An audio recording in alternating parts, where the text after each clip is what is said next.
there's a monster that comes out of me in the ring. I think it goes back to the days when I had nothing. It's hunger. I think that's what the monster is, and it's still there. Now, that's the beginning of Marvin Hagler's biography, and that's what you're always talking about. Yes. Keys to the success of fighters, hungerness, as you call it. And man, does it make a lot of sense. Today, I think what we kind of wanted to do is go over Marvin Hagler's career kind of from start to finish, skipping over the boring parts, which there aren't many of, except when he's just like dominating the competition or whatever. And then just kind of looking at him as a boxer with an amazing career, but also kind of as a human being. So dude started off talking like on welfare. Dad left him, living in like a really terrible part of Jersey, I think it was, right? You said? Yes, New Jersey. Yeah. So I was reading about him, and I guess they had to leave there because there were these riots, and bullets were literally like whizzing through their windows. Like they had to crawl. Like, can you imagine they had to crawl like from the bathroom to the kitchen? Could you imagine like needing to get a snack? And you kind of crawl to your. And the funny thing about David, most of it happened in the middle of the night. You know, I'm serious. You know, when the sun goes down, sometimes, especially back then, and maybe even now, I'm not sure it's been so many years, but sometime back then, everything, when the sun went down, it's just boom, but all the evilness just came out. Really? And that's kind of the way it was back then, you know, because people didn't want to know. And a lot of times they knew people in the community, right? So they didn't want people to see who it was doing anything. But that's why most shootings, and probably up until this day, I'm not sure, but most of those shootings always took place at night. And that's when you saw that bullets going through people's houses and doors, it was at night. That's why a lot of people sometimes be saying, I was sitting in my chair, the bullet came through and hit me in the, you know, hit me or hit my dad or my brother or sister sitting in his chair, because that's what happened. There's something kind of primitive about it, you know? Yes, it is. Like you know, yes, you're in the woods or something, early man, and then like you need to get in your freaking cave before the sun goes down because there are wolves or predators out there. That's right. They're out there. Kind of the same thing, except it's your fellow human being, you know? Yeah, but you know, that's again, that's that thing where people don't understand. You know, it takes some of the best psychologists and psychiatrists in the world to try to figure that out, but nobody can. But the one thing that they probably all have in common is, as you said about Marvin's comment about the hunger, they had very little. So they would go out at night to try to maybe take or steal other people's, I should say, stuff, right? So that was the nighttime was their advantage. So they thought anyway. That was their advantage. So that's what happened. And you know, we grew up in neighborhoods like that. I have a shirt on today, and it said, this is about the history of Fifth Ward. This is where we grew up in, George and I, and my family. And back then it was called the Bloody Fifth. So that sounds like a nice place to grow up. Yeah. Yeah. I mean, I'm trying to tell you, you go there now, you wouldn't recognize the place because why? History has changed a lot. The area all of a sudden has become, is closer to, at the time now, it's closer to downtown Houston. It always was close to downtown Houston, right? But it's more accessible. They put a train and the buses. So now that's like the new high rent district there in Houston now.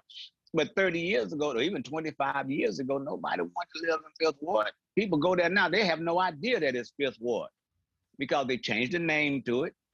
You know, and then in the home, the $300,000 homes and $400,000 homes they built there. And it was no different where Marvin was from in New Jersey or Philadelphia. That's just the way it was.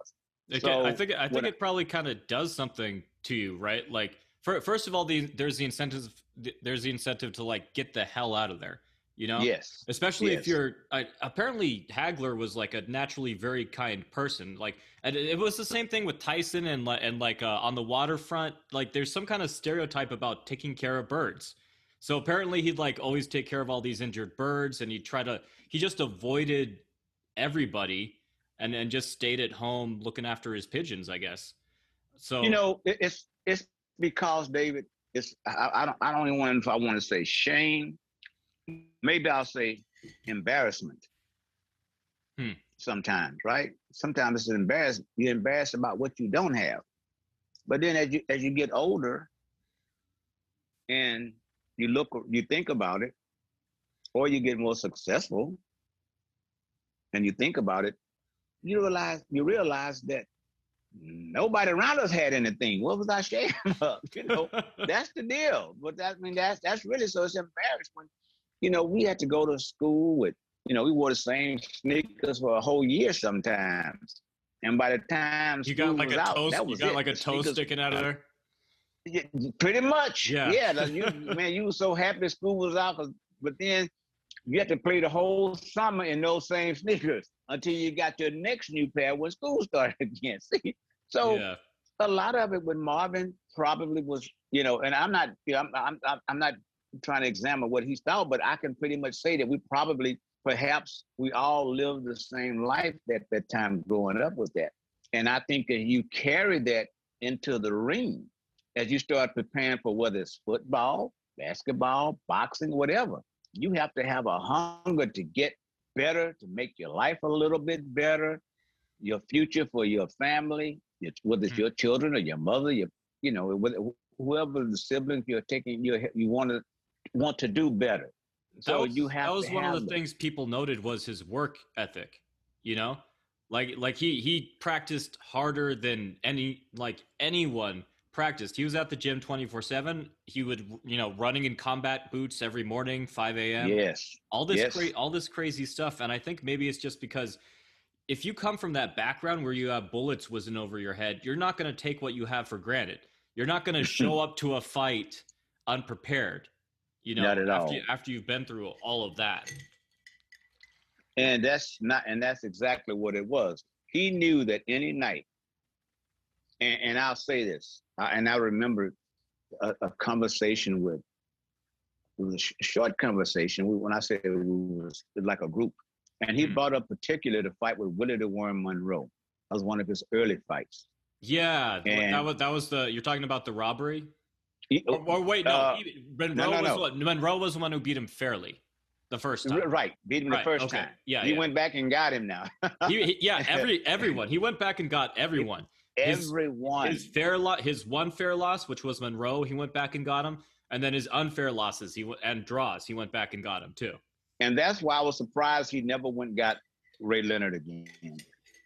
Because I just didn't think, but we're going to move on to that. I know we're going to get to that. Oh yeah, well, we'll definitely talk about that. But you're right. I think it's like he says because that. Well, let me finish this part. But yeah, he had boxed Willie Monroe, right? Mm-hmm. And Joe Frazier. Now this was a time when Frazier. This was Philadelphia fighters. Yeah.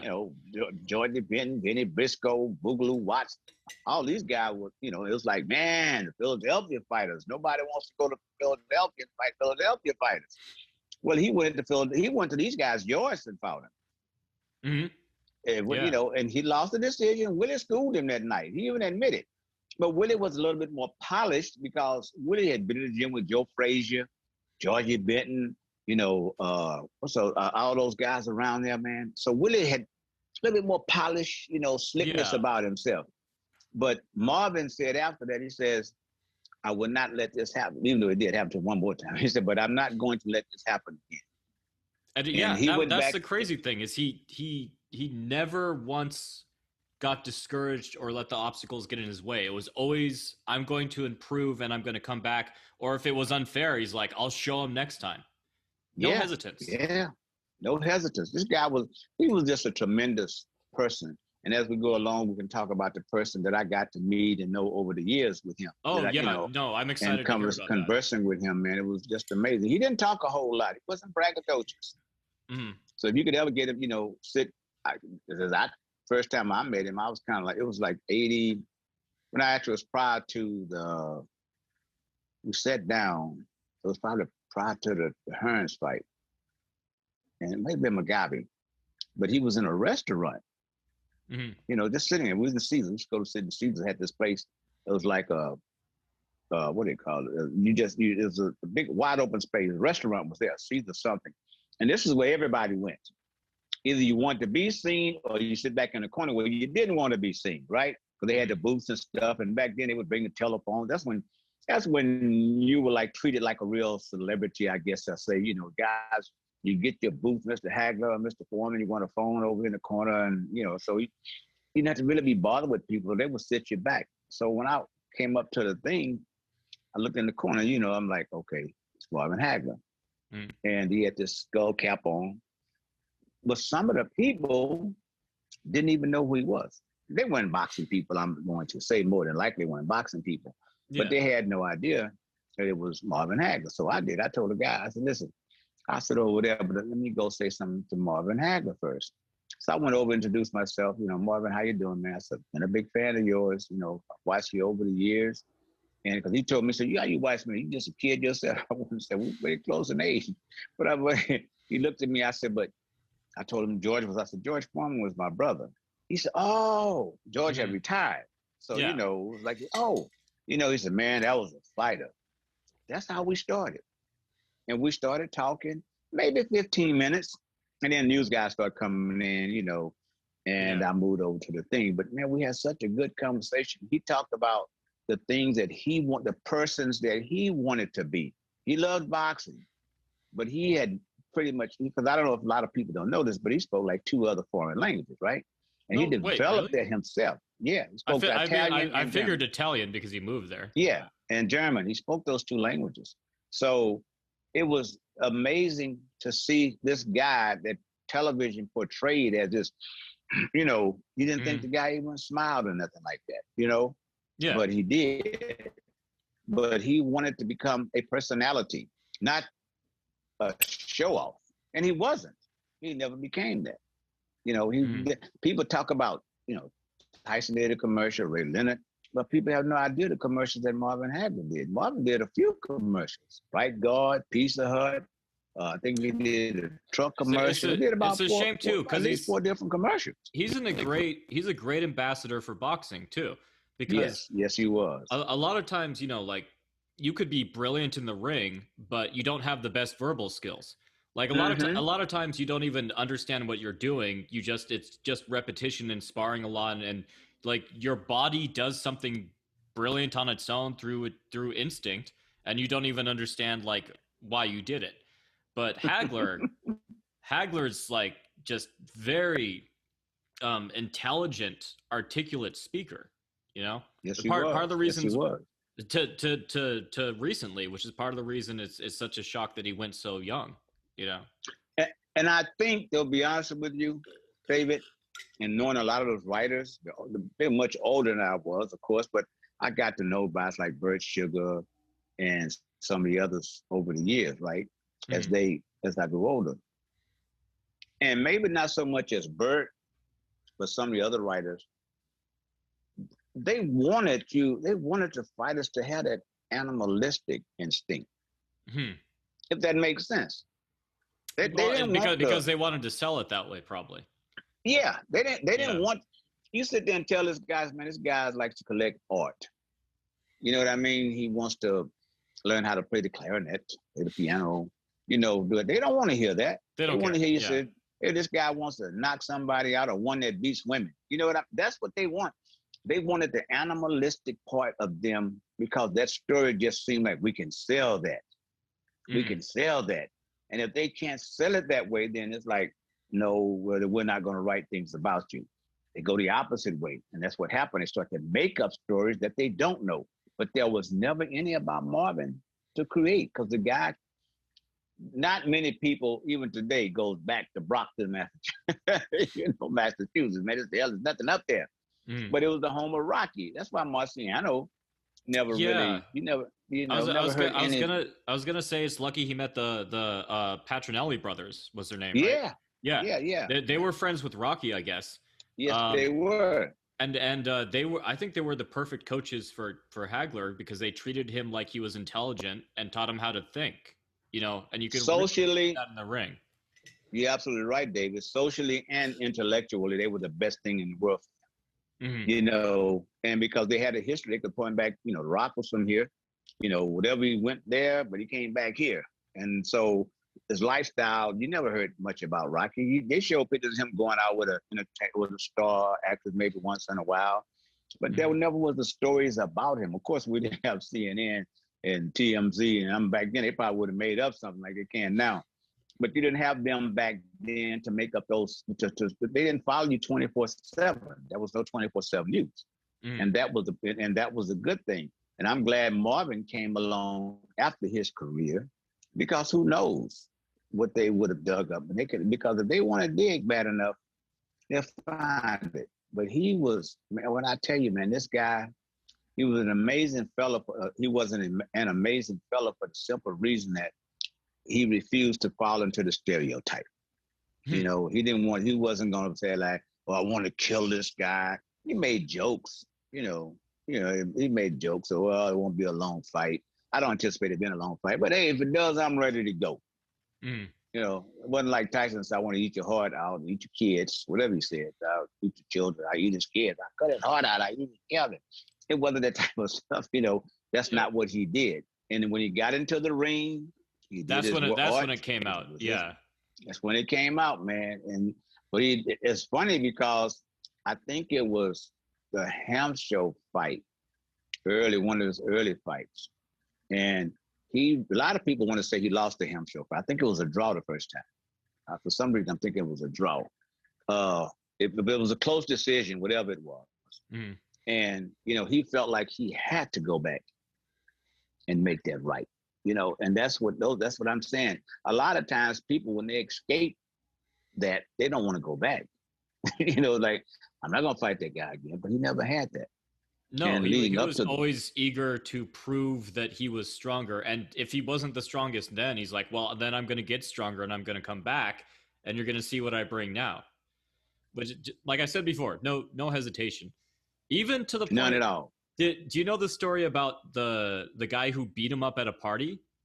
No, never heard. This is in his autobiography. I couldn't believe this. So, as an amateur boxer, he's at this party and he's like putting the moves on this girl, and then this guy comes fresh out of prison and starts trying to take the girl away from him. So he's like, you want to, it's typical young guy stuff. Like, do you want to step outside? Hagler's like, yeah, I want to step outside. And so they go outside. As Hagler's taking his jacket off, the story goes, according to the autobiography, who knows if it's embellished or not, the guy headbutts him as he's taking his jacket off and then just starts thrashing on him. And I guess Hagler needed to like hide under a car until the guy left. And so 3 years later, he's a professional. And who is his next opponent but this guy, right? Okay. And so Hagler just starts dominating him immediately. And then they're wondering, like, when is Hagler gonna take him out? When's he gonna take him out? He never does. He just toys with him and beats him up for 8 rounds. And then didn't want to knock him out. No, didn't want to. I just thought that was so funny because he usually wasn't cruel in the ring. Like, he'd get the job done, but he wouldn't prolong the fight. But if someone sucker punches you at a party, then I think, I think you have the right to kind of prolong the fight a little bit, teach him a lesson. But see, that's those jailhouse moves that guys learn. Yeah, for sure it is. They say you never give a sucker a square chance. You know what I mean? Mm-hmm. So it's like, you figure, okay, so now he's, at a disadvantage because his arms, Jack is in his arms, so you get him. And he could always say, hey, look, I beat up Marvin Hagler. And they said, go look at his record and go like, no, he stopped. He beat you up. No, I'm talking about I beat him up where it counted in the street. In the street. I took him out of the street. Yeah. That's like those fake martial arts schools where the guy's like, oh yeah, we don't worry about what works in MMA because we know the street stuff. Yeah, right. Yeah, you go to jail for fighting in the streets, though. That's the difference. Somebody gets hurt. But no, you want to avoid that at all costs. Guys, but I'll tell you something. Like Hagler and all the other guys that have those stories, they grew up in the streets. My brother talked about one he had like that one time. He'd been looking for this guy. These guys had beaten up a friend of his. And he was going to get the guys laid up. Georgia told everybody where they at. I'm going to find them. I'm going to look for them. So of course he didn't find them that day. That sounds like like top 5 nightmares. Yeah, right. young George Foreman is after you, You gotta and you better hide because he's going to find you gotta leave town. And so what happens this night? He goes to a party, right? And he's dancing with this girl, not even on his mind. And the guy walks up behind him with a hook knife and sticks it in his back. And he said, they used to call them fish knives. They could gut the fish. And the guy takes them, put it in his back. He says, you looking for me? And Joyce turned around. He said, man, what all I could say, he said, was, no. No, man, I'm not looking for you because he had you. What could you do? And so. No, yeah. If there's a weapon, you de-escalate and then you run. De-escalate it. He said, no, man. He said he went on back to dancing. He said, but even if you win that one, you're gonna end up with a scar. Like with a scar in your back. Yeah, something. Yes. It's something you're gonna be a part of. Yeah. There's an ER written all over that story. You know what I mean? That night there's an ER written all over. So when you see guys like Hagler that grew up in those eras like that, in those locations like that, then I can understand the story. I can understand the story, and I guess a lot of the other boxers could too. The thing that as we said before, by him having left and going up to Massachusetts with the brothers, his life changed, maybe slowly, however slowly, but it changed drastically. You know what I mean? It's changed drastically. So that probably all got out of him from a social standpoint. But boy, when he stepped into that ring, it was there, man. It was there. It was there. He had an alter ego, which he called, just like the quote we started with. He called it the monster. And he was very much, speak softly and carry a big stick. He didn't trash talk a whole lot. He was always very confident or what have you. But I guess he would just fixate for weeks about how much he hated his opponent, whoever that may be, even though he was very polite to them in public. And it was all he would think about when he trained, just to the point where he was obsessed. And then after the fight was over, it was fine. You didn't hate the guy at all. Yeah, you didn't hate the guy anymore. That's what it is. Jordan, like I said, those guys with that type. And, when you think about boxing, a few guys that you knew about their stories that had that tough, the inner city. Because some of the guys weren't tough. You understand? They may have boxed, but a lot of them weren't tough. Now, they could say I was in the street because maybe they stole or they shoplifted, stole a car. Yeah. Shoplifts and stuff. That's bad. Don't get me wrong. Just, threw some rocks through some windows. But a lot of them didn't have the fights, beat up guys that those guys had. Guys like a Tyson, Riddick Bowe, like Evander Holyfield, great fighter. But he didn't grow up thug life. You know what I mean? He didn't really. Ali didn't grow up thug life. Joe Frazier really didn't grow up a thug life. It was that other hungerness in guys like Joe that made them want to be the best at what they were doing. Joe Frazier said he just didn't want to lose. That's just what it was. He just didn't want to lose, and so you fight hard. But guys like Marvin Hagler, who came along, and he really, to me, he won't ever get credit for it. But this guy may have been outside of, when you watched him in his movements, as you said, you've done things on him. But you watch his fluidness in his movements in the ring. I can't think of any other fighters because he could switch. He'd go here and he could go here. And he never lost his balance. Well, you never seen Marvin stumble around the ring. No, he moves forward kind of like a Muay Thai fighter, actually. Like marching. He marched forward. And Muay Thai fighters do that so that they could check kicks easily from either side, and they're very forward facing, and they could kick really easily that way. But one of the things it also does is makes it super easy to move, like to switch stances, to switch it. Okay. So see him kind of like marching forward with like a little bit of a Muay Thai style, but also kind of, rolling his hands like a boxer.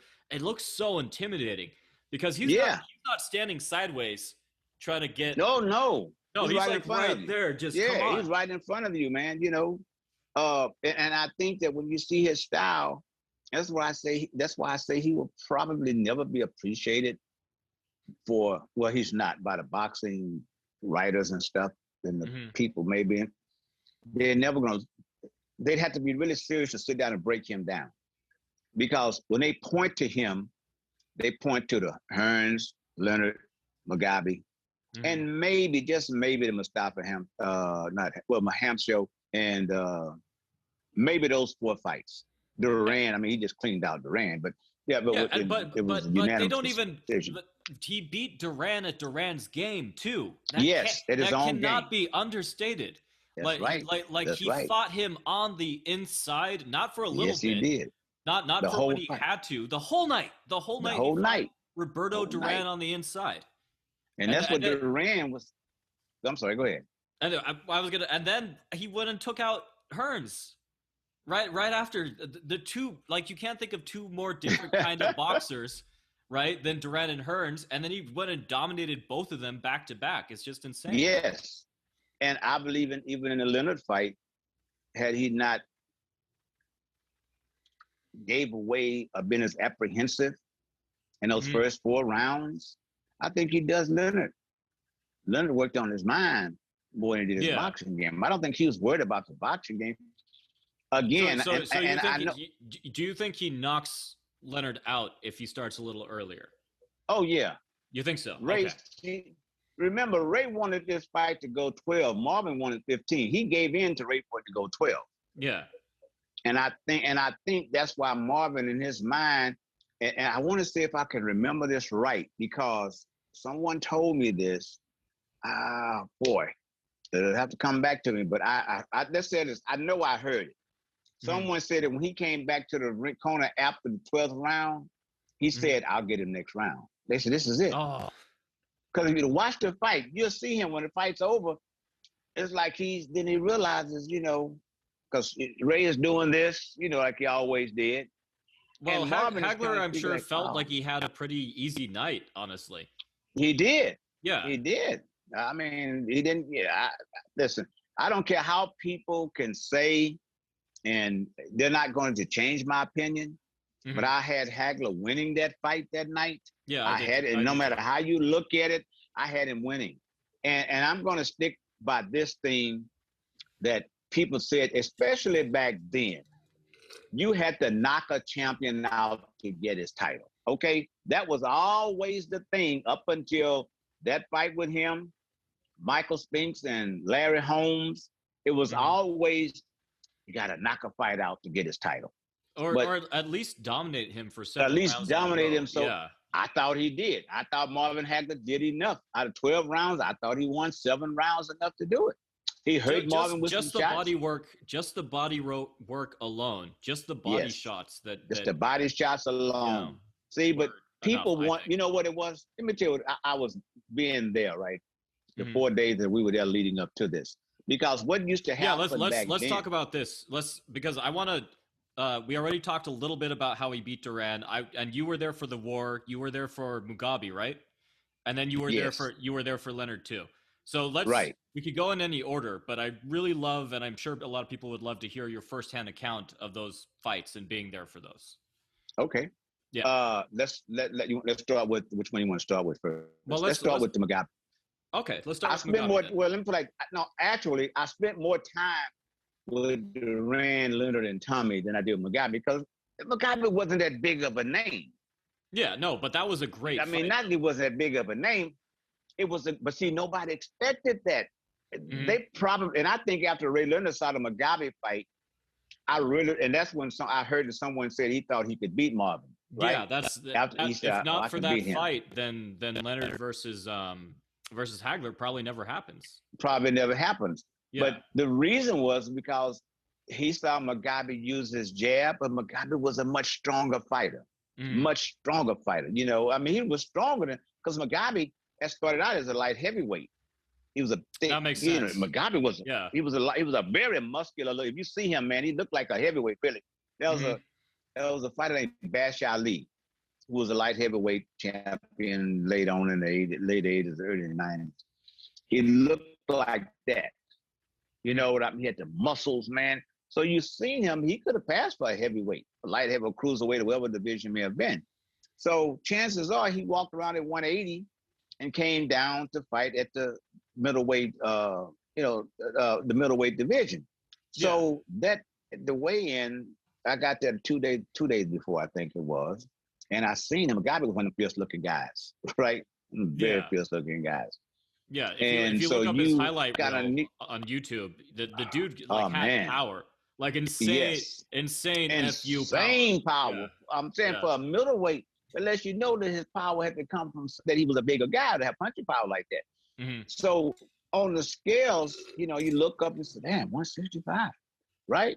Mm-hmm. Well, I think it's 164 3/4. So you have to figure, dang, and I don't know if they tested for whatever it was back then in them days or not.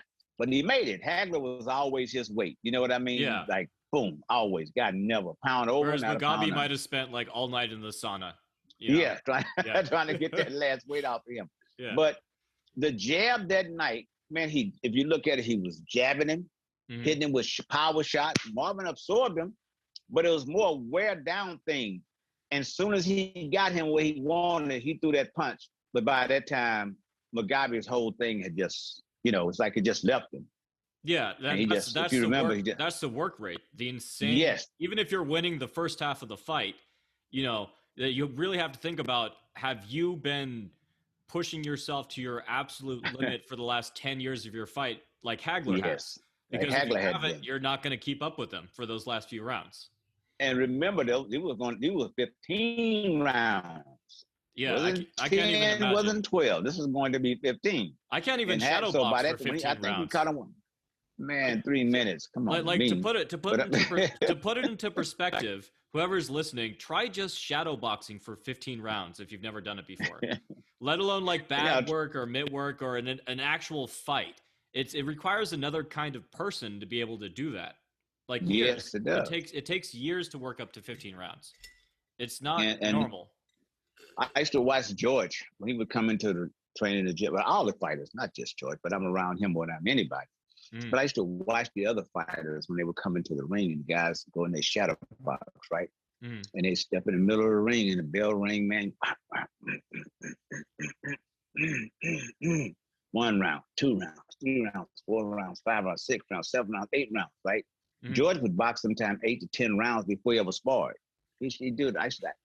It's almost kind of boring as a person you're watching. Yeah. It's like, man, that's all he's gonna do today, But they're setting themselves up for something. Yeah. I don't know what it was, but they were setting their minds up, because now after that, they're gonna spar. And now actually they're getting ready to go 20 rounds or 22 rounds now, because they already gone 10. Yeah. And now we're gonna spar another 12. But and that in shows the Mugabe fight, the way yes, it does. It shows. And if you look at the Mugabe fight, after about 8 rounds, if you knew what was going to happen eventually. Marvin started hitting him with those shots. He had been hitting with them all along, but now it became a little bit easier. And I was shocked when he stopped Mugabe, to be honest with you. I didn't think he'd fight with, he hit him with some tremendous shots, but it wasn't the hardest shots that Mugabe had been hit with. It wasn't like they was like some killer shots. It's just he caught him with the right time, at the right time with the right shot. And that was pretty much it. Like I said, and I used that fight because after that, when it was like the description was, Mugabe was almost, people treated him like he was the champion. And that was the thing about Marvin Hagler. People didn't really appreciate him for the champion that he was. And that was the chip he had on his shoulder for a long time, too. Especially after the unfair decisions and everything. Yes. Yeah. But that particular night, I seen the greatness of Marvin Hagler, which led up to the Duran fight, right? Next. And then with Duran, like you said, he met Duran and said, I'm going to beat you at your own game. And people try to say, but Duran was a lightweight who had moved up to welterweight, then the middleweight. But hey, Duran was a good fighter, is what he is. If you can't beat him, if you can beat him at his skill, what he does best, you're going to come out on top. And that's what everybody thought he should have knocked him out. But Duran was the kind of guy. Look what he did to Barkley. Look how long he fought. Yes. Look how long he fought after that. It's like, that's right. Duran is not a normal lightweight. Duran is not a normal person. Still nowhere near it. Still not to this day. Got beat COVID. Yeah. He was down in the hospital. Hey, next thing you know, they was back at the party somewhere later on. Man, this guy, Yeah. he's hands of stone, but he was hands of everything, man. That was his whole. His tenacity is what made him to what he was. And so even in losing to Marvin, he won in a way because why? He survived the fight. Yeah. And so going into the fight with Tommy Hearns, and that's why I say I spent those days in Vegas from the Tuesday to Saturday, right to the fight.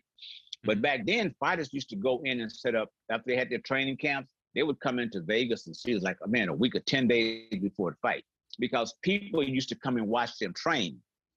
That was the thing. The casinos or whatever, they used that. And they would sometimes donate money to the local Boys and Girls Club or something, right? So people got a chance to come in and watch them train and spar. Maybe it's all the days they might have had maybe 1 or 2 days they had private stuff. But most of the time, the high rollers gave the high rollers a chance to come in, take pictures. And they did all those kind of things. And to the Hearns fight, Detroit had a big entourage in there. When I tell you, man, it seemed like, I may be overestimating this, but seemed like half of the people in Detroit was there in Vegas that day, right? And they came in, oh man, they were wearing hats. I mean, Detroit is Hitman, because he had been Motor City Cobra for so long, right? Then he had just gone over to the Hitman, right? Hagler, Tommy Hearns had. Hearns, yeah. So this was like a no-brainer. Yeah, no-brainer. He's gonna knock him out, right? Tommy walk around. He used to have the shoulders. He put the towel in the shoulders, make his shoulders look bigger. He put the jacket on. It made it look bigger. So he walked around, because Tommy really wasn't that big. He had the thin legs, kind of heavy up here, but he had skinny legs. But when you see him, you kind of got this impression. First, you thought he'd be in his weight class at all. Yeah, exactly. You're right, because of his top heavy stuff. And so everybody that week, more or less, saw Tommy Hearns as the champion, not Marvin. And if I can remember right, and I think that may have been the night that Tommy Hearns got the second introduction. Because if you see the fight, they stayed in the dressing room for a long time. That's what the argument was over. The argument was over. Who's going to get the, you know what I mean? The champion usually gets that. And that's what the argument was over. Who's going to get the, I didn't even know they were arguing about that beforehand. Oh, yeah. That was always an argument, because Tommy Hearns, hey, man, people come out, about, 3,000 people from Detroit, or 5,000 people from Detroit here. How many you bring from Brockton? We don't know, because they weren't loudmouth like the people from. I know people that's seeing this, they Detroit. What do you mean loudmouth? That was a difference trust me, there was always a difference in the people that supported Marvin and the people that supported even Ray, Tommy, and any of those other guys. Okay, laid back from Brockton, over exuberated here from the other part of the South. You could tell the guy, you say, oh, they're from Detroit, I know, because you could hear him. Oh, yeah. I'm just telling you, they can call me what they want, but I was there. I'm telling the truth.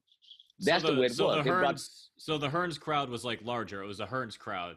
Oh, yeah. It was a Hearns crowd. And he did that with all of his fights, though.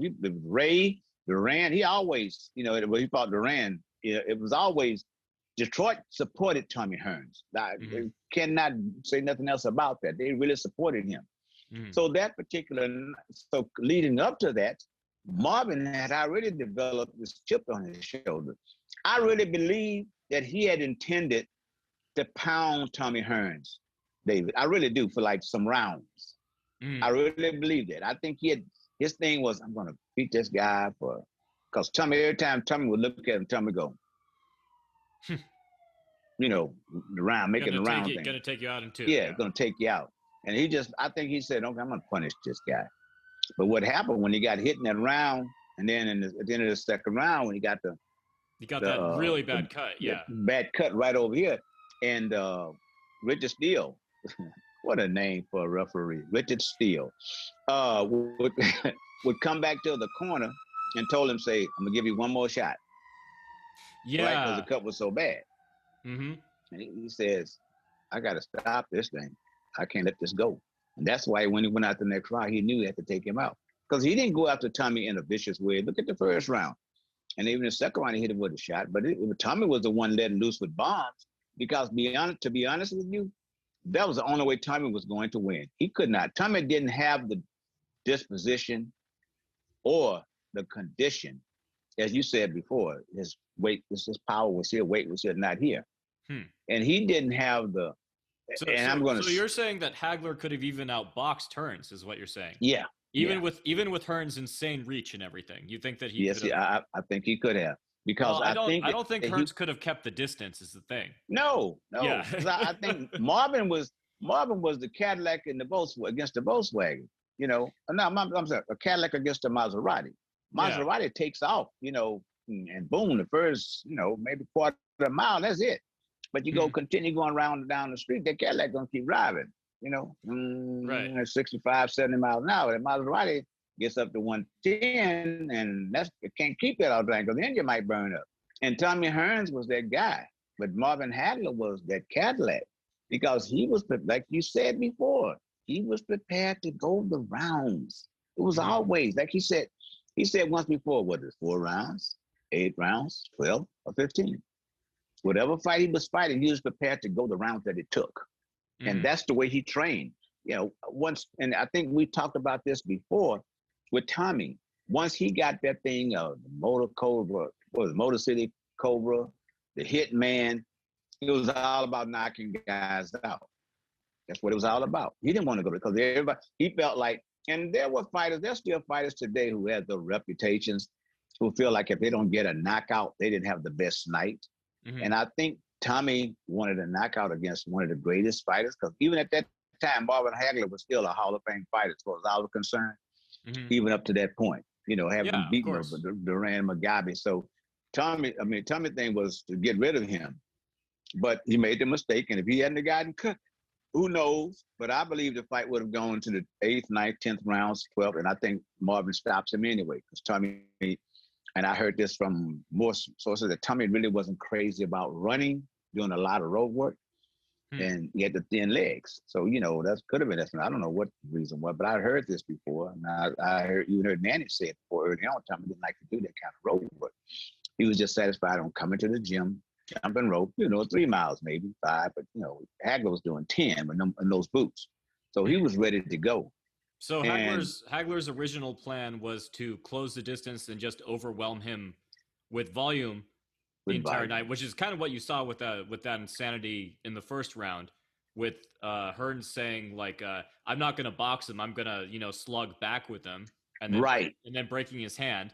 The ref didn't know, though, that Hearns broke his hand, but he could see the cut on Hagler. Yes, on Hagler. He could see the cut on Hagler. I think even mid-round, I forget if that fight was 2 or 3 rounds. I think it was 3 rounds. But 3 rounds, yeah. 3 rounds, yeah. I think mid-round in the 3rd round, the ref went to get the doctor to look at him like mid-round. So that he did. Was a lot of urgency for Hagler's, to just... I got to get him out. Yeah. And I got to get him out. When he ran at him. I've never seen it. I've never seen it. Like the cool thing about Hagler is that he's really ferocious, but he always has solid technique. Like, he'd shuffle into his jab, which is crazy. He had like a gazelle jab, but it looked technically correct. But with Hearns, he literally just running. Just went after him. Yeah, because he knew what the game was. I'm telling you, it was Richard Steele. Okay.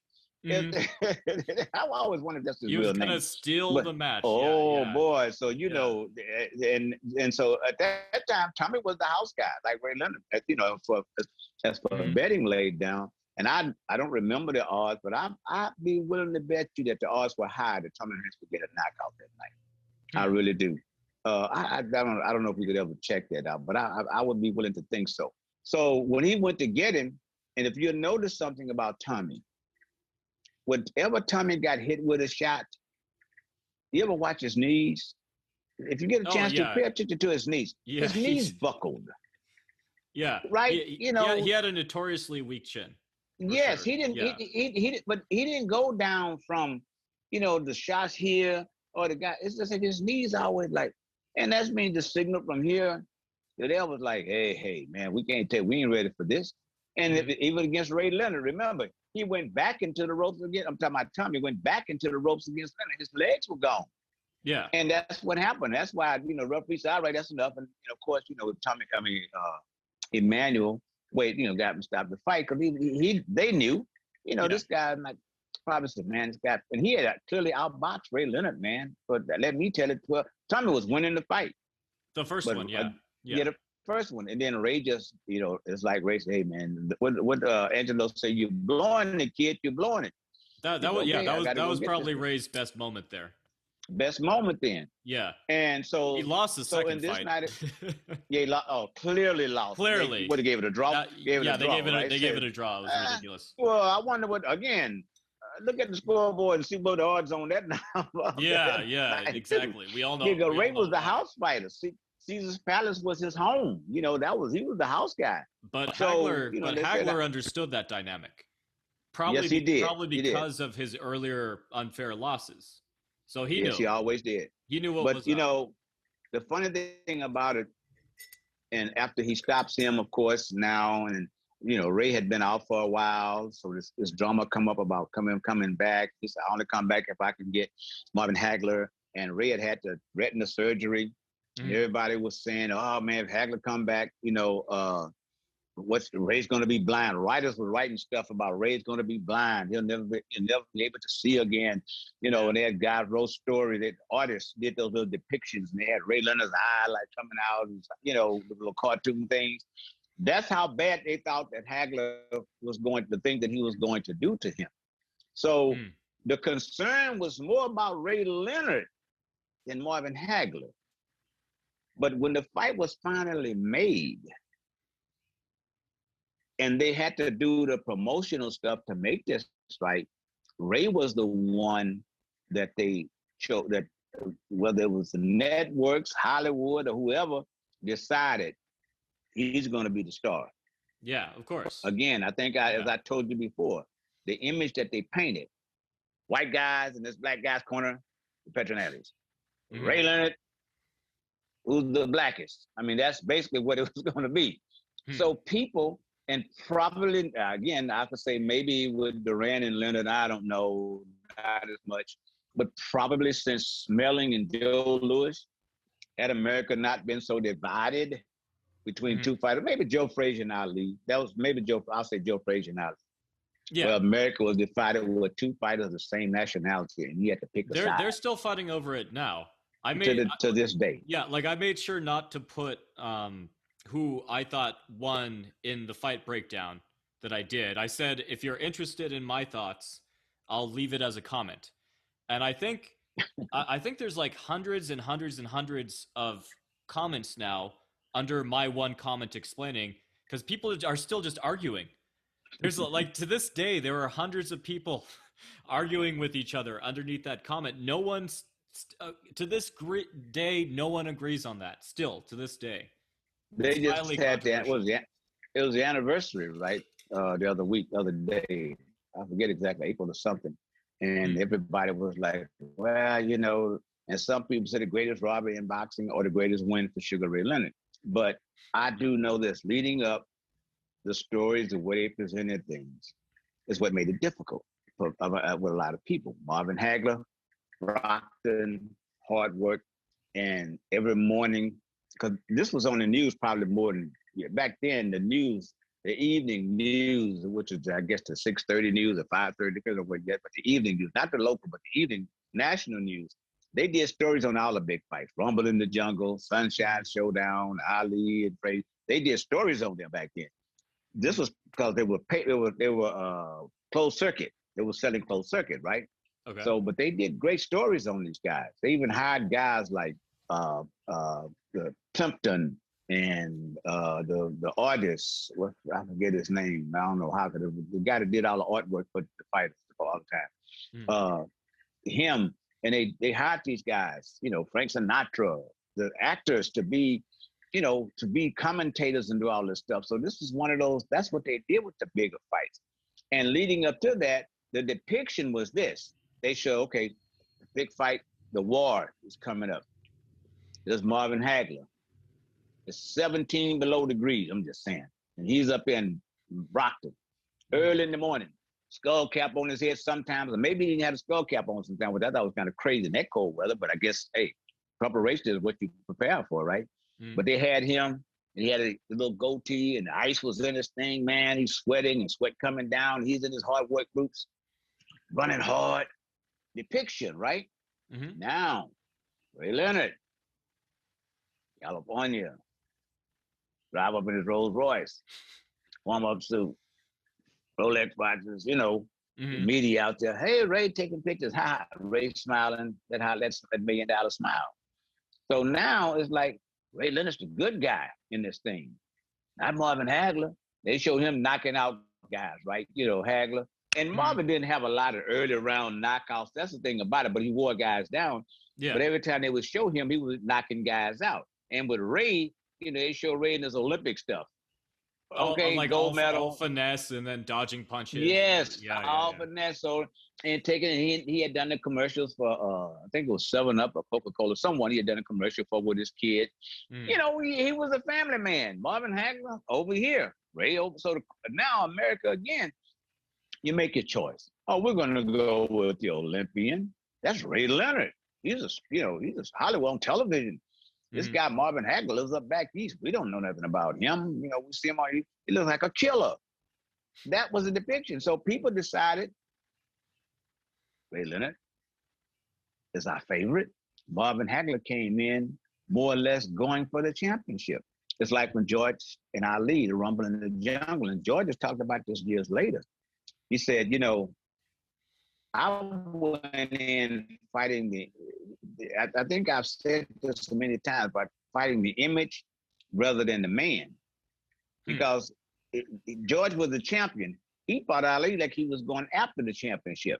But he wasn't fighting Ali the man. He was fighting Ali the image. He wanted to destroy the image. He wanted to knock him out. And Ali knew this.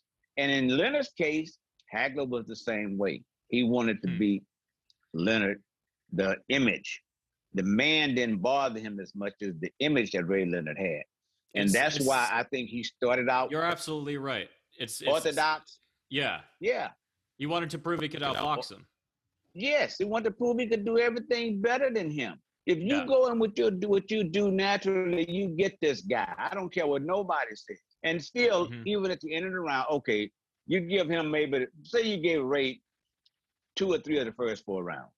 But I'm going to tell you right now, from 5 to 12, I thought Marvin dominated 6 of those rounds. I don't care what nobody's saying. No, I gave him one in between there. It's hard to find rounds for Leonard, honestly, when I watch it. It's true. Well, that 10 second there are thing, a few. Remember?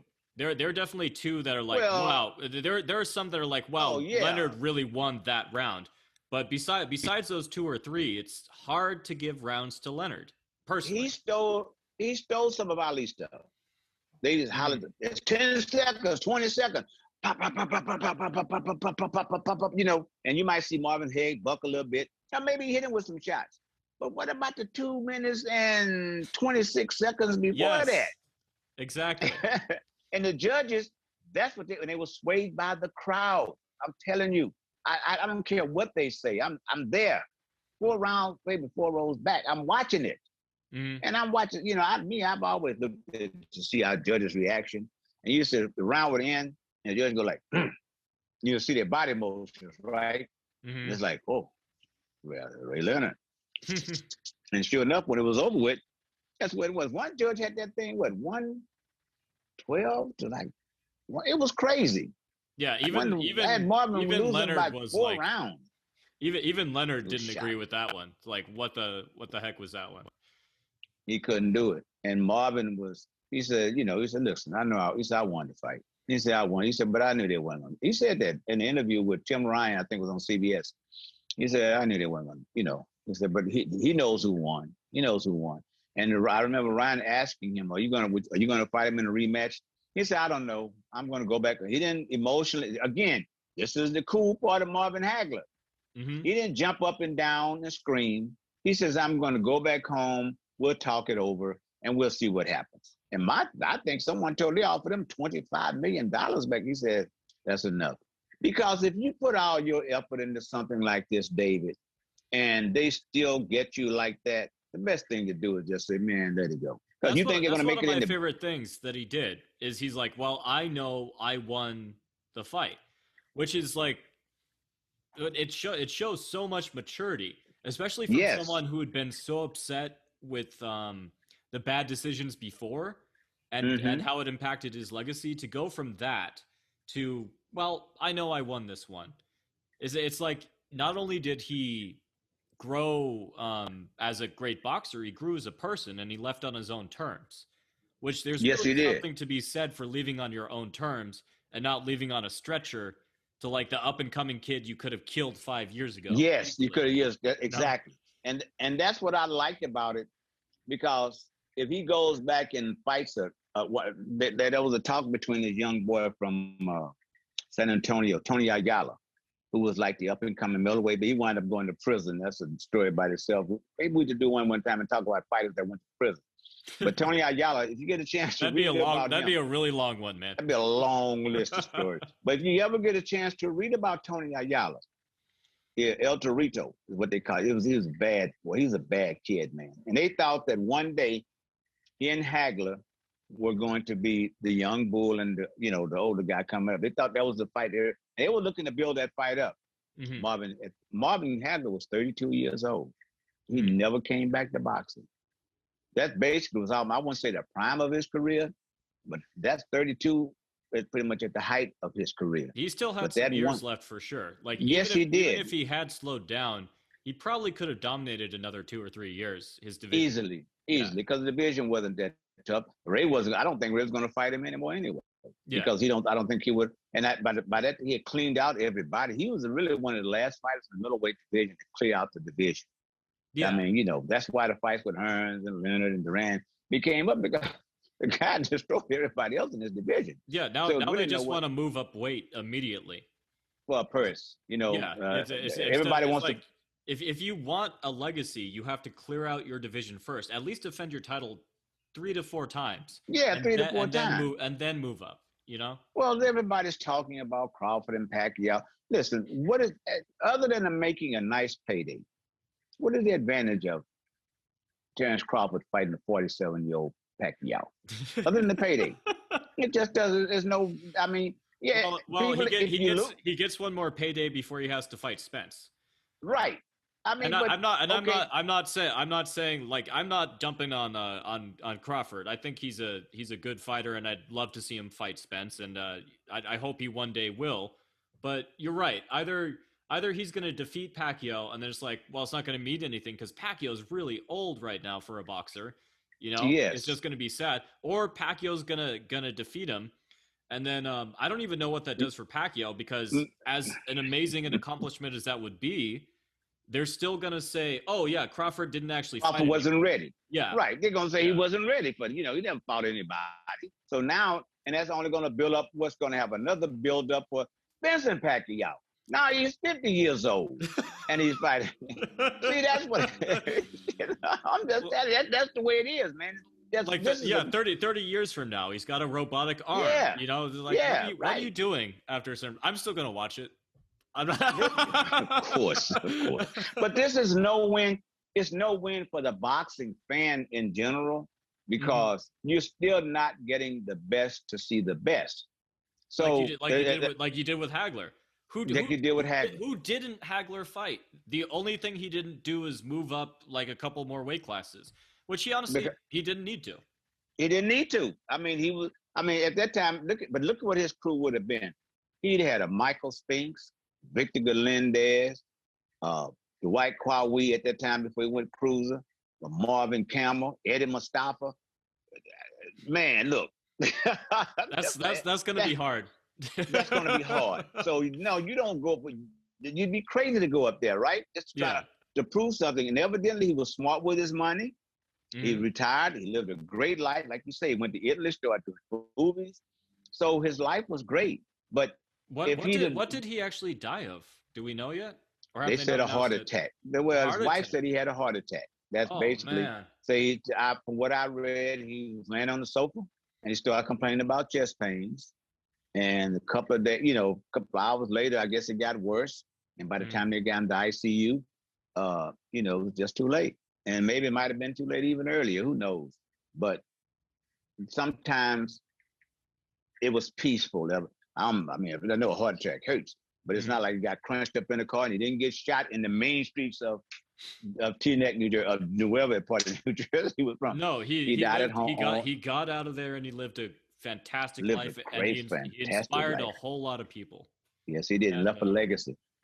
And that's what started to bother me after he died, because all the memories that writers had, the stuff they wrote back when he fought Ray Leonard, and after he fought Ray Leonard, they didn't give him that. They didn't give him his props, David. I'm telling you, read up. You could ever pull up some articles. Oh, it's Marvin Hagler, Hall of Famer. Oh, it's this. You know, man, come on, be for real. It was a robbery, first of all. He would have been one of the few fighters I think that would have beaten every champion in the division. I forget somebody had. I used to talk with Bert Sugar a lot at night, and Bert really admired Marvin Hagler, right? Yeah. So Hagler was one of the guys he always talked about, and he used him a lot. You know, he would say, well, it's not like even Bernard Hopkins as good as they thought he was. He said, he's no Marvin Hagler. Yeah, I mean, that's just the best. You look at the guys. Because you couldn't take him and put him in any other era and have him possibly still be the champion like you could with Hagler.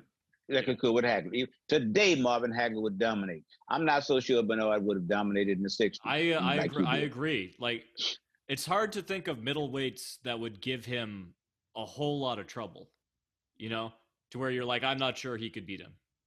It's Charlo, come on, be for real. He cleans out the Charlos, and even Canelo at that weight, middleweight, super middleweight, he beats Canelo. I mean, I'm convinced of that. He beats either Canelo, right? Because either one. Like defensive Canelo, who shows up and is all slick and everything. He doesn't have anything on Leonard defense wise and boxing wise, so he could take him out, and then come forward and absorb shots and brawl Canelo. Try doing that with Hagler. Just try it. Yes, try that. It's not going to end well. Yeah. I did a thing on one of my other on my Facebook posts. We talked about Canelo fighting guys like Eddie Mustafa, light heavyweight Michael Spinks, White Qawi, all the guys I just named. I'm like, okay, Bob Foster. Okay, so but fans of the word fanatic, right? Comes from fanatic. So a fanatical fan believes Canelo beats them easily. Not to take away from what Canelo's done, because he's insanely good. It's just when you move up in weight, your options are limited about who you could take out. Like if you're way above your natural weight class and you're talking like one of the most difficult eras or greatest of all times in that weight class is going to be a different thing. Oh yeah, it's a whole different thing. I mean, Canelo came along at the right time in the middleweight division. I mean, you can call you look at light heavyweight, beat Kovalev. Kovalev had been beaten twice by what's the kid named Andre Ward. So there wasn't much left for Kovalev. Ward kind of, even though I thought Kovalev may have won their first fight with him, honestly, but that tells you what these guys were like compared to Marvin Hagler of his age at his time. There were no doubts. It took robberies to get Marvin Hagler beat. Yes. But these guys here, you could throw up your hands. Well, maybe he won that round. Difference is a round or two. No. It took robberies to get him. These guys today, when you look at the fighters, the Charlo, Jamel, I forget which one the hell, whatever one is in that division. But then, because to me right now, the best fighter that's not champion, I believe, that's been avoided is David Benavidez. I don't think anybody wants to fight this kid, man. That he's a big kid that's 68 or light heavy. And, Charlo better stay away from him, and I don't think that's why Canelo said, I'm going to take all these fights, Billy Joe Smith, Billy Joe Davis, Billy Joe Williams, whatever it is, Billy Joe Sanders. I'm going to take all this that I can. Yeah. Because when I have to fight somebody, I know it could be my last, or it'll be such a rough fight I have to take off for a long time in that fight again. Somebody's going to pull a cover off. Mayweather already pulled a cover off and show me, and I mean, he was young. I'll give him that. The fight probably, but except for money, the fight doesn't take place. Because Canelo was up. That's a good point, though. Is there a modern day up and coming Marvin Hagler today? Do you look at anyone in the middleweight division or any of the of the other divisions, and they just kind of remind you of him? Or was he just a once in a lifetime fighter? Once in a lifetime fighter, like Sugar Ray Robinson, a once in a lifetime great fighter. As great as Ali was, we had a bunch of great heavyweights. You know, I mean, you could point and say, "Oh man, who's the greatest?" I mean, who was Joe Frazier? Joe Lewis? Joe Frazier? Was it Ali? Was it Foreman? Was it Holmes? Even Walcott has, you know, Walcott, yeah. right? Exactly. So if Marciano, you know, it was all those. The Tyson, it's a lot. Yes. But when you go into the middleweight division and the lightweights up to middleweights and welterweight with Sugar Ray and Marvin, it kind of ends, David. Yeah, you're right. It's a couple of names, but I don't know. But what? The names are coming up in a time when they don't have the kind of competition they'd need to, you know, cement their legacy. Yep, it's not there. So, and especially if you got 5 of the guys that's there is owned by is just managed or controlled by the same promoter. How's that fight ever going to be made? It's not going to happen. No, that's what's happening right now. Clearly, unless Hagler was born in the perfect era for Marvin Hagler, and like you said, I think it's going to be a long time before we see someone like him again. I don't think we will. I may be dead and gone. I'm older. I'm a few years older than you, so I know I probably won't see it. But I just don't think there's a kid in the gym today. I'll be like 87 years old, like watching him. Like, this guy reminds me of Hagler. I wish Roy was yeah, here. Right. That's exactly the way it'll be. Because for a kid to be like that, even the inner cities, they're using guns now. They're not using these. You know, they're using guns. So you'd never find out. Where's that kid that could possibly carry that in the gym? And there can, I'm sure some great, good young fighters coming up somewhere. We haven't seen them. But when you start separating and, you know, sifting, as they say, when you're making a cake, you put the flour in the sifter, and you keep the bad stuff, and all the good stuff comes out. I don't see any. I don't see another mark. His legacy is there. And as I always say, the man was notorious at getting you with the punches that you didn't see. And if you look at all those fights, he caught those guys with the punches they didn't see coming, with the exception of Ray Leonard, maybe. But the others, that's what he did. Marvin Hagler, I mean, forever the greatest, as far as I'm concerned. One of a kind, yeah.